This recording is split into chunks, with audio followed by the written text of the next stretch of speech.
7.5. So at the end of 7.4, I said 7.4 wasn't anything new because we wanted to practice and make sure that you've got the basics of probability and counting down, what we're going to use in Chapter 7, before we get into the harder probability types. And that's what we're going to get to here in 7.5 and 7.6.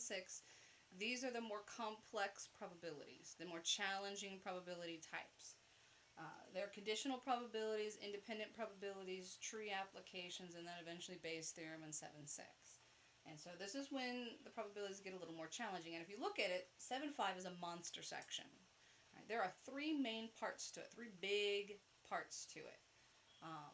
And if you look at the notes, it's 13 pages long to kind of get you to understand these three big concepts that are in 7.5. Right, then 7.6 is a special type of it. All right, so again, this is sort of a big section that you want to make sure you pay attention to. 7.5, there again, three main ideas: conditional probabilities, conditional probabilities with applications in trees, and then independent events. Right, so we'll start out with introducing you to what a conditional probability is.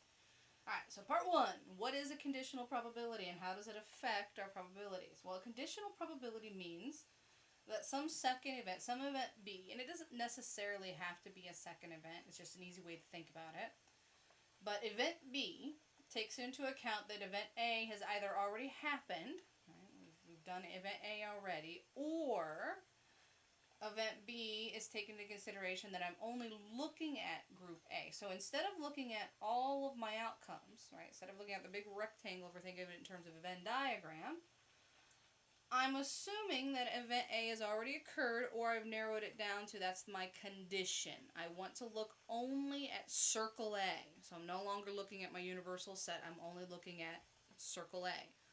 If I'm in circle A, what's the probability B will still happen if I'm in the circle? Right? And conditional probabilities means that the probability of an event occurring is affected by the fact that A is a condition. A event has already happened. All right, so the notation for it, the probability of B given A, that's what this notation means, right? It's red. I'm still looking at the probability of B, so B is the probability I'm interested in. But B is no longer, well, how does B happen out of all of my outcomes? What's the probability of event B occurring assuming that event A has already occurred? A is my conditional event. A has already happened, or I've narrowed it down to group A. I'm looking only at those people, items, or events that happened in group A, in circle A. So what's the probability of B given A? Right? The formula, and it is a formula you have to know. The formula for conditional probability, there's two ways to write it. There's the counting way when I'm looking at numbers, and there's the probability way when I'm given decimals and fractions. Probabilities. Right, so given a sample space with equally likely outcomes, we want to know the probability of event A given A has already happened. All right, given A is my condition. All right, so probability of B given A. And this notation is trying to tell me what to do. Right, it's sort of a given notation. So remember, A has already happened, so I'm no longer looking at everybody in my universal set. I'm no longer looking at all possible outcomes. I'm only looking at all possible outcomes in A, and so that's what we divide by. That's what this notation is trying to get us to look at. So I'm looking at A, the number of events in set A. That's my divisor. I'm no longer dividing by the universal. I'm only looking in circle A, and so those are the outcomes I'm interested in. Those are the total now, right? How many outcomes does event A occur? And then up top, well, if event A is occurring and I'm looking for the chance that B will also happen, well, it should make sense. The up top part is the AND statement where A and B occur. What's the overlap? So again, what I'm thinking about here is I've got a Venn diagram. I've got circle A, I've got circle B. So there's circle A, there's circle B. I've narrowed it down to, well, instead of looking at my universal set S, I'm only looking here, though. This is where I'm looking at. All right, so I've narrowed it down to group A. All right, out of only group A, all right, out of A, so that's what we divide by, what's the probability of B will happening? And so we're looking at, well, what's this wedge? What's the probability I'm in this wedge given I know I'm in group A? Right? And it usually should affect the outcomes. That's what conditional means. That condition mattered. It changed the likelihood of B happening out of the universal set versus in my subset. And we'll look at an example of that. well, that's the counting formula. The counting formula just means number, right? I count the number in A or B, or and B, A and B, divided by the number in A. The probability formula is the exact same setup. The difference is instead of numbers, these are probabilities. So first at, well, what's the probability I'm in circle A? Because that's where I know I'm at, right? I'm given I'm in circle A. And then if I'm in circle A, what's the chance I will also be in circle B? And so up top would be the probability I'm in the A and B region, right? So again, the same formula, it's just these are going to be using numbers counting techniques where I'm adding up numbers. These will be probabilities, right? Decimals or fractions. And that's the conditional formula, which again, you have to memorize it and you have to recognize if it's a conditional formula, I have to look at the probability of A, or the number of ways A happens, and it's my divisor. And then up top is the and statement. How many ways do A and B occur at the same time? All right, so we're going to look at a simple example. Right, to kind of get, again, whenever we do formulas, always, all right, here's our formula, and then we're going to do a simple example that hopefully we can see and understand. Right, we've got our fair coins again. So I've got my 3 coins, consider the event D and the event C, and so I'm going to write out my universal set. Again, this is one of those sets that you've seen many, many, many times. So the 8 events in my universal set where I've tossed a coin 3 times.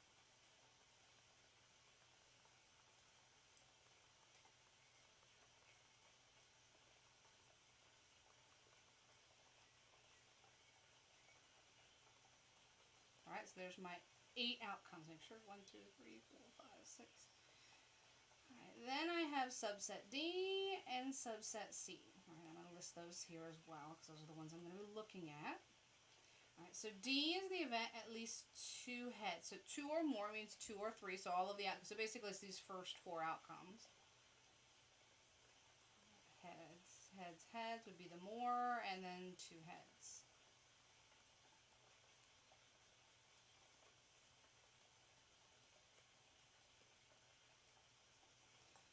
C is the event tails occurs on the first toss. So I'm just interested in when I have a T on the first toss. So T on the first toss would be tails, heads, heads, tails, tails, heads,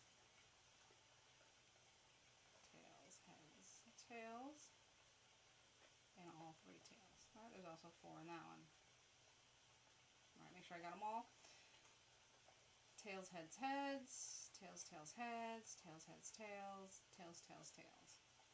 Alright, there's my 4 outcomes. So, question A is just getting you, so we can see the difference between the conditional and the original. So this is just find the probability of D. So this is our basic probability. Probability of D is the number of ways D happens over the number in my universal, right? It's the probability of D.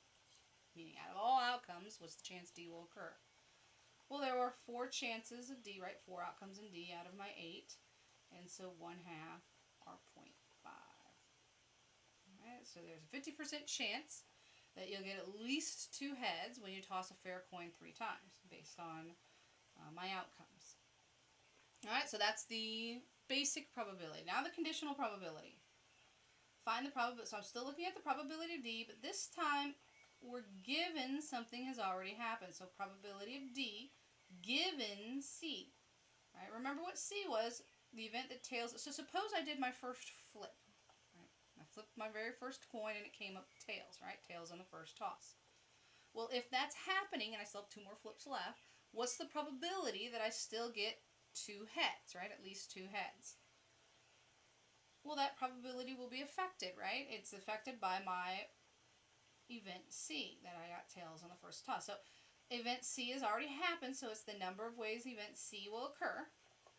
And then it's the and statement. C and D will happen, right? Out of all my event C, because given C has already happened, I had tails on the first toss. What's still the chance that D will occur? Right? That I'll have at least 2 heads. And the probability should be different. Right, so I'm looking now, instead of at my universal, I'm looking only at C. Out of the 4 outcomes where I've got tails on my first toss, what's the chance that I get 2 heads? At least 2 heads. Well, there's only 1 outcome with 2 heads in it in my C event. So 1 chance out of 4. So it did change the odds, right? I went from a 50% chance of event D occurring to half of that, right? 25% chance of D. So if I had tails on the first, and it should make sense, right? This is one that hopefully makes sense to you. if I'm flipping a fair coin 3 times and I want to get at least 2 heads, if my first cast came up tails, my odds are slimmer of getting 2 heads, right? And I know exactly how much slimmer they are. That's cut in half. And I only have a 25% chance of getting at least 2 heads.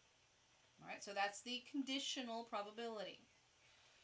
Let's do a simple example. Alright, so again, we're doing our simple cases. So our dice case is the next one we're going to look at. So there's my dice with my 36 different outcomes. Alright, so A is find the probability that the sum of the dice is 6 or less. So this is just an old probability. So probability the sum of dice is 6 or less. So I'm going to go highlight sum of 6 or less. So 6, so including 6. So 6 or less would be all of these and everything in between. Alright, so this is just a straight probability, right? General basic probability. Probability I get a sum of 6 to 2. Alright, 6 or less would be sum of 6, 5, 4, 3, 2. 6 to 2.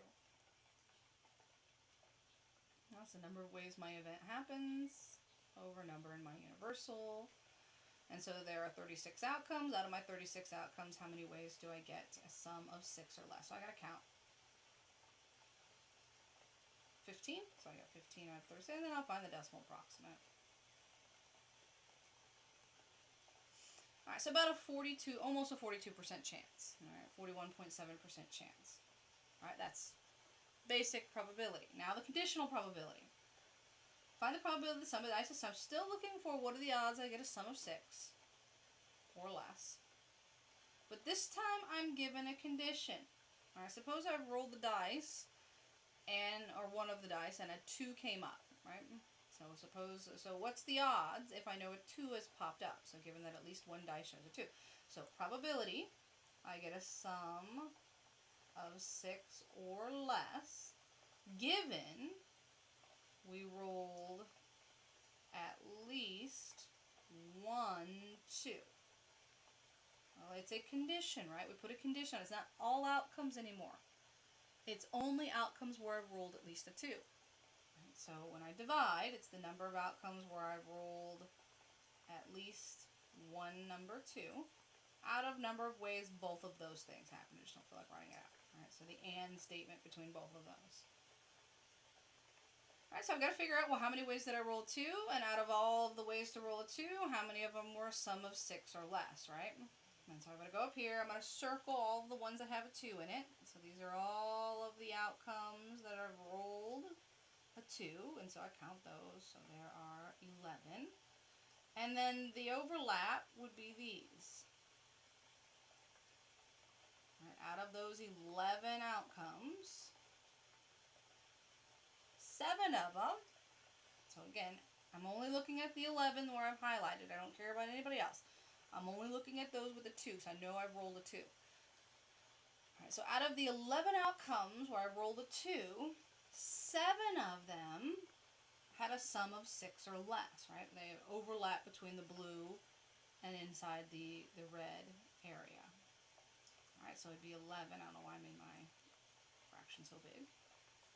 Out of the 11 outcomes where I've rolled a 2, 7 of them had a sum of 6 or less. So 7 of them were both rolling a 2 and having a sum of 6 or less. So 7 divided by 11.